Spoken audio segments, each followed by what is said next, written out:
بسم الله الرحمن الرحيم وهبين بسبتيه أو أي أحد سوق جليسو لحظة بشا سبتمبر سنة كلا بكون لبعتن يشن أو كوباغن أفر يتمنك بشا الربيع الأول سنة كون أفر بقول أفرتنية تضبع تاريخ ذي هجرية كسو دوادع مركله يبرامجكي قبانها قضبة برامج كان عاوان إذي كوهيننا وحا كمدا dagaalyahanada iska caabita qaza oo ka warbixiyay howlgallo ay ka fuliyeen Khan Yunis iyadoo ay sii socoto duqeynta aan kala sooca iyo kala joogsiga lahayn ee Israa'iil ay ku hayso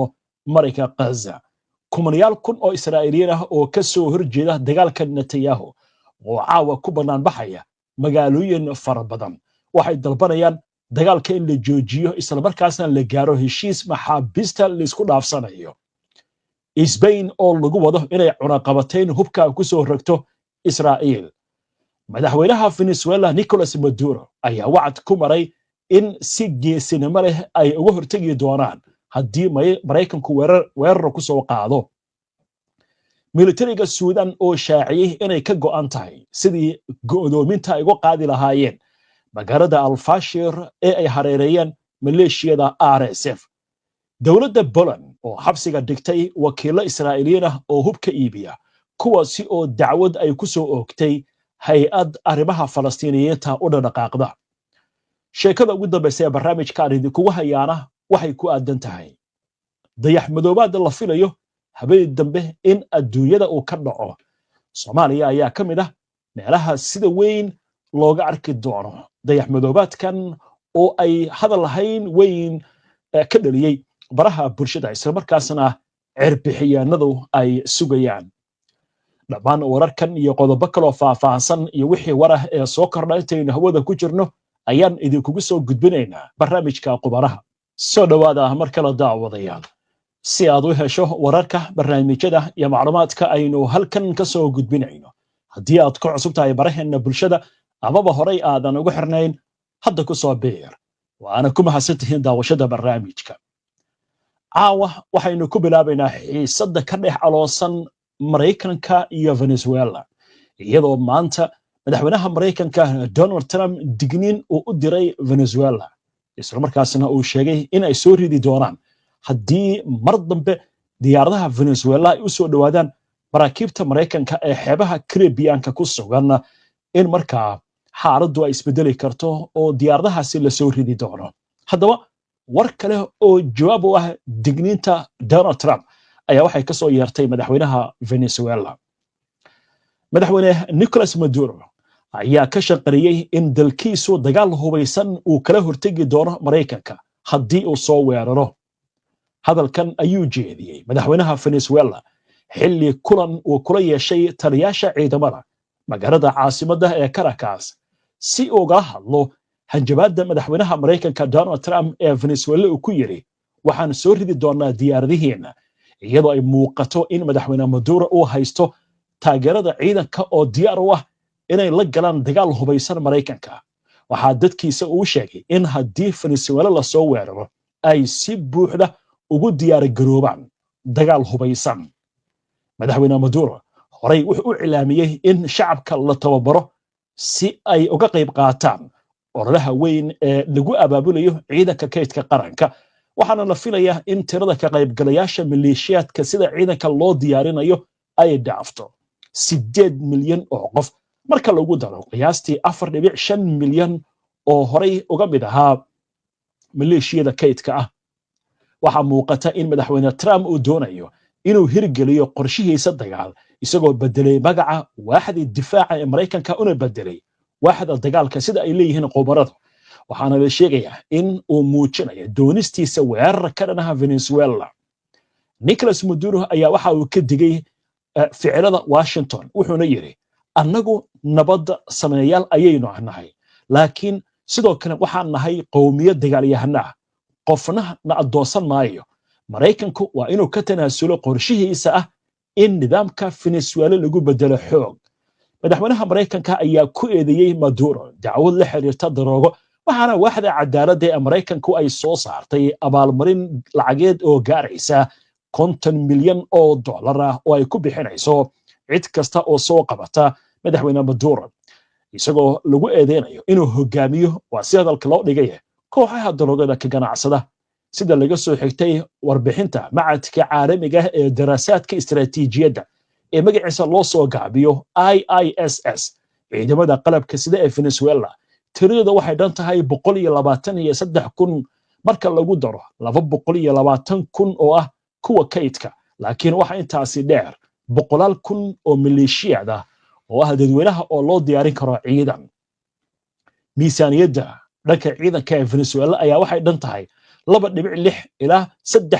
bilyan oo dollar sanadkii Venezuela waa mid ka mid ah wadamada hubka ugu faraha badan ka soo iibsada Ruushka waxay sidoo kale diyaaradaha droneska ee ismiidaamiya ka soo iibsatay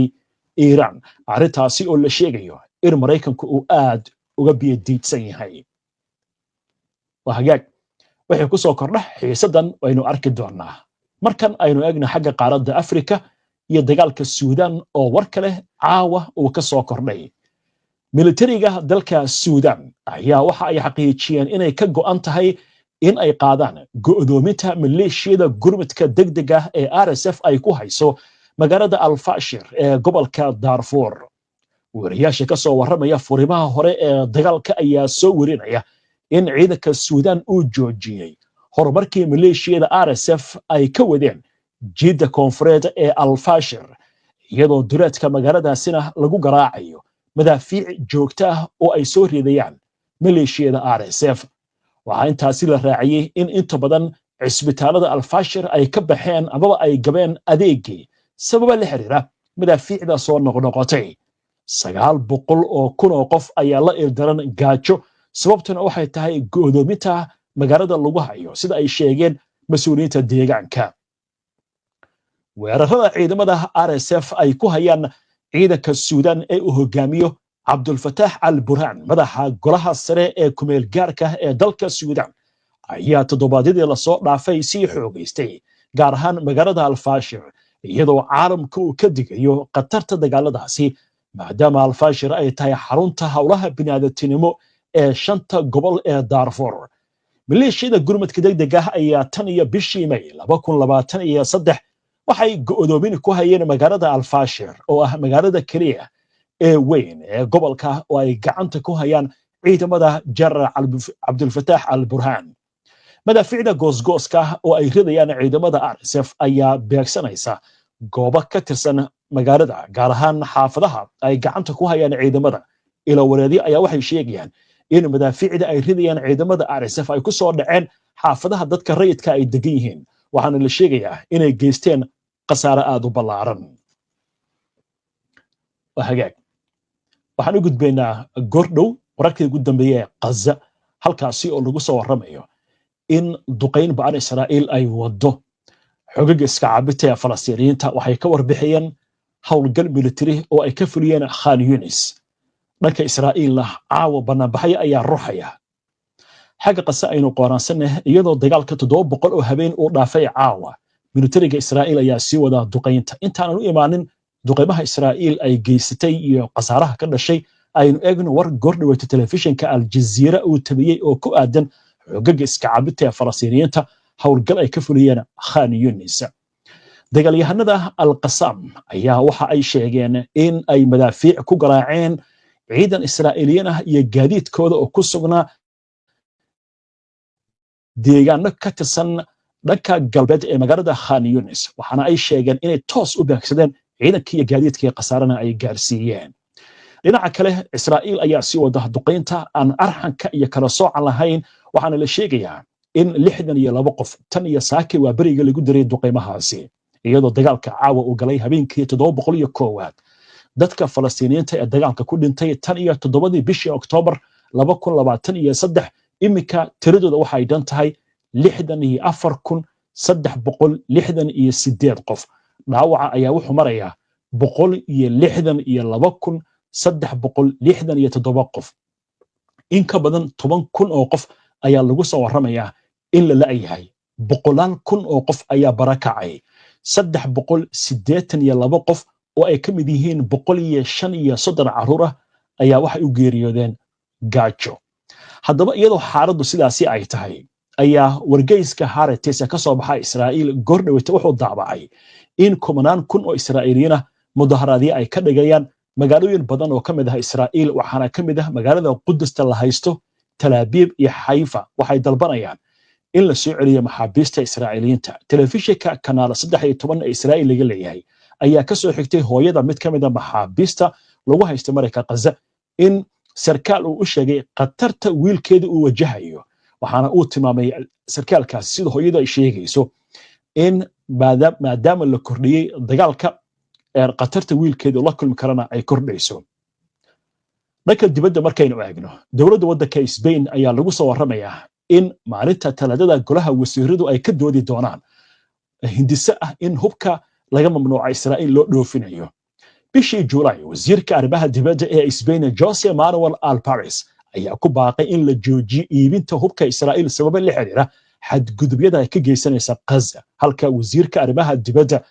wasiirada arrimaha dibadda midowga Yurub ay ka hadleen tilaabooyin suurtagal ah oo lagula xisaabtamayo Israa'iil sida hadalka loo dhigay xadgudubyada xuquuqda aadanaha ee Gaza waraysi uu siiyay Albares telefishinka Al Jazeera ayaa waxa uu ku adkaystay in xadgudubyada Israa'iil ee xuquuqda aadanaha ee Gaza aan la iska indhatiri karin isagoo xusay in midowga Yurub ay tahay inay ka shaqeeyaan sidii arrintan xal loogu heli lahaa waaye caawa barnaamijka falaqaynta waxaan idinkugu soo gudbin doonaa sheekooyin cajiib ah waxaa ka mid ah Israa'iiliintii oo ka cabsanaya dibadda inay u safraan waxaana ugu wacan cabsi ay ka qabaan xarig iyo weliba iyadoo ay kordhayso cadaadis kala saaraya dadka Israa'iiliinta xitaa hoteeladii baa laga kariyeen waayay waxaa kaloo dhacday in xitaa maqaayadaha dhibaato ay ka haysato marka barnaamijka waxaan idin soo deyn doonaa caawa arrimahaas ka hadlaya dagaalka Gaza barnaamijka falaqaynta Yuusuf Kuseegin haddaba arrintan war la xiriira dowladda waddanka Poland ayaa waxaa la sheegayaa inay xabsiga dhigtay oo su'aal ay weydiinayso 3 Israa'iiliyiin ah oo hubka iibiya maxaa lagu haystaa arrimo la xiriira dagaalka Gaza haddaba aynu eegno warbixin arrimahan la xiriirta hay'adda Hinda Rajab oo hay'ad loogu magac daray gabar yar oo Falastiiniyiin ah oo 29kii January 2024 ciidanka Israa'iil ay ku dileen bartamaha marayka Gaza ayaa waxa hay'adaasi ay ku soo oogtay dacwad wakiiladaasi oo waddanka Poland ku sugnaa waxaana la sheegay dowladda Poland inay xirtay isla markaasna su'aal ay weydiinayso agaasimaha hay'adaasi Diyaab Abu Jahya ayaa Al Jazeera u sheegay in aysan ka aamusi doonin arrimahani maadaama hay'addu inta badan ay diiwaan geliso dambiyada ciidanka Israa'iil ay geysanayaan waxaana sheegeen in ay doonayaan in maxkamad loo horkeeno isla markaasna cid walba oo ku lug leh dambiyada ka socda marayka Gaza la xisaabtamo hay'adan waxaa loogu magacdaray gabadhaasi oo 5 jir ahayd dabcan waxaan filayaa daawadayaal badan way xasuustaan gabadhaasi barnaamij gaar ah baynu ka samaynay waa gabadhii markii gaarigoodii ehelkooda ay saarnaayeen intii la xabadeeyay ayada kaligeed ay soo hartay oo ay la hadlaysay qaybta gurmadka degdega ah oo ay leedahay rasaas baa nagu socota dadkii gaariga saarnaa way dhinteen hooyada iyo aabaha iyo ilmihii kale ugu dambeyntii ayada laftigeeda waxa la sheegay gabadhii in ciidanku ay dileen hay'adda baa lagu magac daray xitaa gabadhan munaasabada la qabtay maanta waxaa looga hadlay qaabkii loo dilay dowladda waddanka Hollandna waxayba samaysaba warro u dooda arrimaha xuquuqda aadanaha ay sameeyeen gaarigii lagu dilay gabadhaasi oo kale oo 33 xabadood ay ku dhacday ayaa waxa la sameeyay meel la dhigay kadibna dadka halkaas ay tagaan si xusuus ah loona muujiyo Hinda Rajab wixii ku dhacay inay wali wajahayaan boqolaal kun oo caruurna oo ku dhaqan marayka Gaza Israa'iil ilaa hadda kama aysan hadlin macluumaadkan la xiriira dacwadan Poland lagu soo ogay saddexdaas Israa'iiliyiinta وهاجاج معلومات كاس هالكاس أنا كويك قدومنا أنت أنا برامج كبحين وأنا قد شيكذا وقد بيسا أينو أجنا وح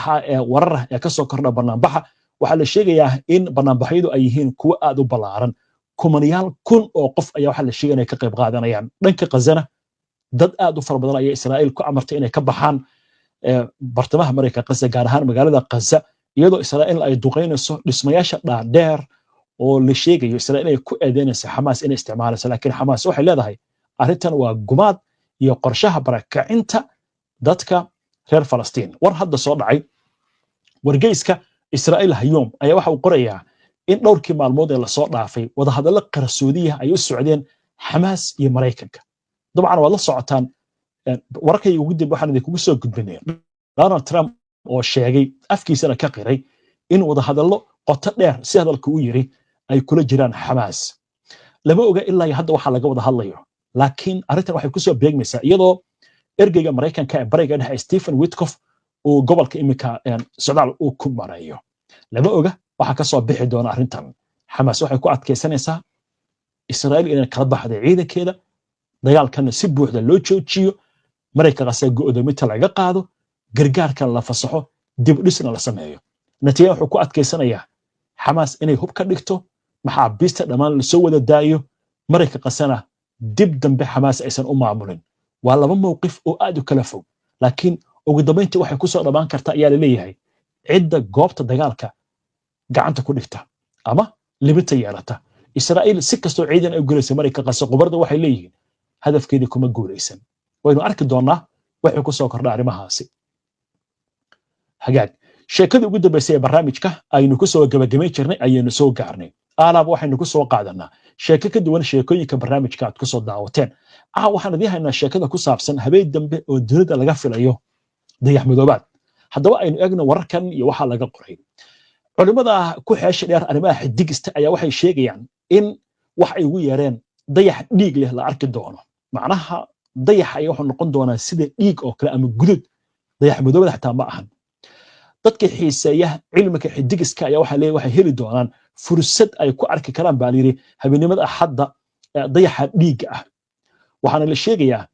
in la arki doono marka qorraxda ay dhacdo meelo badan oo caalamka ka mid ah oo Asia ka mid tahay Europe iyo Africa oo geeska Afrikana uu ka mid yahay ayaa laga arki doonaa dayaxa oo sidii dhiig oo kale noqon doona waxaana la sheegayaa in casaan isku bedeli doono dayaxa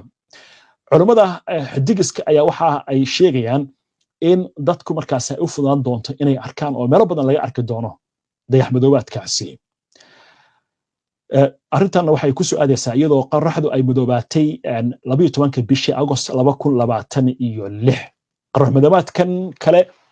oo la mid ah ayaa horay inta badan Europe iyo looga dareemay meelo badan oo caalamka ka mid ah sanadkii 2006 hadda waynu arki doonaa wixii soo kordhay inkastoo wax walba Ilaahay awoodiisa ay ku jiraan waa tahay intaas ayaan ku soo gabagabeynaynaa caawa barnaamijkii qubanaha waana ku mahadsan tahay daawashada barnaamijka si aad ula socoto wararkan barnaamijyadan iyo macluumaadkan aynu halkan ka soo gudbino haddii aad ka cusub tahay baraheena bulshada ama horay aadan ugu xirnayn hadda ku soo biir aynu barnaamijka xiga insha Allah inta ka horeysa nabadgelyo